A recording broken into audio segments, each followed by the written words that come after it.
If not, I recognize myself for questions. Um, Mr. Ortegas, you mentioned a study that showed that if you spent more money, the graduation rate went up. Could you say a little bit about the study? How much money, what it was spent on? Yeah, so the general, in reference to what you're talking about, I don't remember the exact like amount or allocations, but I can just say there's an overwhelming amount of evidence related to, of course, as you provide aid to students, they're more likely to graduate. There are also studies on the cost side for institutions showing that if institutions spend money specifically on instructional spending or student services, there are positive implications for graduation rates.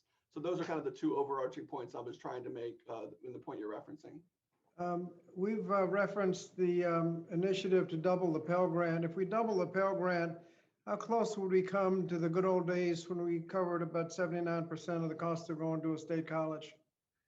It wouldn't quite be that close. It would be moving in the right direction. It wouldn't quite be, nearly 80% coverage, but it would be moving for sure in the right direction, given that currently it's roughly 29% for all the public four-year costs. And I just think when you look at the empirical literature I referenced about the benefits of increasing need-based aid in conjunction with the Pell Grant, which was a study in Texas, really convincing and compelling outcomes in relation to not only the academic outcomes, but also that it could, the estimation and the analysis that it can pay for itself within 10 years. So these are really important points when talking about the merits of this type of policy initiative. And how does it pay for itself? Through tax expenditure. So obviously, if you give folks who have higher wages or earnings in the labor market, it can be beneficial to the government providing that opportunity to engage higher education in that way. And I'd be happy to share that study on the record. Please do. Because when you say pay for itself, you mean the federal budget gets the money back to pay for it, not that in society people get better wages and all kinds of esoteric stuff. But the federal government actually gets the money to pay the money back. Is that what you're saying? Yeah, to be clear, this was a study in Texas. We're talking about state government, but the implication is then, could it make sense financially for a government body to provide this type of increase in need-based aid? That's separate from the substantial labor market improvements as far as earnings, separate from all the positive outcomes of a college education. I'm merely referencing the potential to go recoup that investment through increased expenditures as far as taxes. Thank you. Mr. Jones, you mentioned several times wraparound services. What does wraparound mean? Well, wraparound in the context of the kind of experiences we provide students once we get them admitted to the university. Once we provide the financial packages that allows them to enroll, the work can certainly not stop there. You've got to have the kind of tutoring, advising services, a lot of the things that occur, kind of behind the screen, if you will, that make sure that these students are academically successful, and that if they find themselves having challenges, whether it's academically or financially, those challenges can be addressed. And it can't just be a one-shot deal. The way it works here at the university is that we provide these services for 4 years to assure that these Pell-eligible low-income students not only get access to the university, but they graduate. And it's been shown to be very critically important. Our first year to second year retention rates are about 92% for underrepresented students.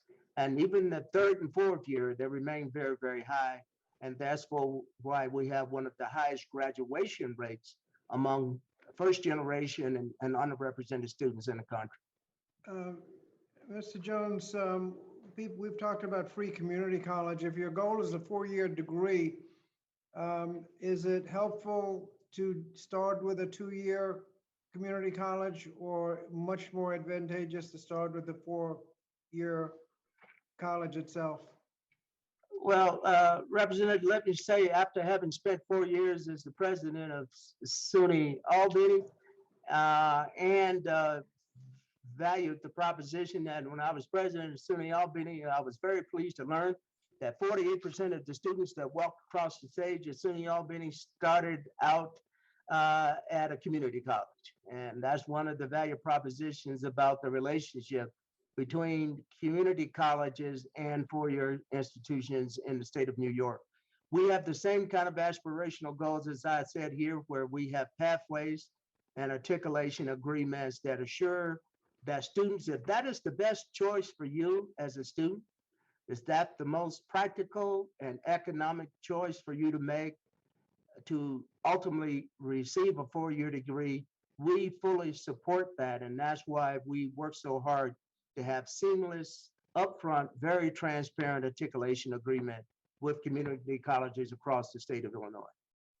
Thank you. My time has expired, but I ask unanimous consent to put in two reports, one report, one article, report from Education Reform Now, which highlighted the low Pell enrollment at several Virginia public institutions of higher education, and an article from The Hill which illustrates that the problem is not specific to Virginia, but a nationwide problem. Without objection, those two, the article and the report will be entered into the record. Next, we have my colleague from Virginia, Mr. Good. I thought I was your esteemed colleague from Virginia. Distinguished Chairman. colleague, okay, my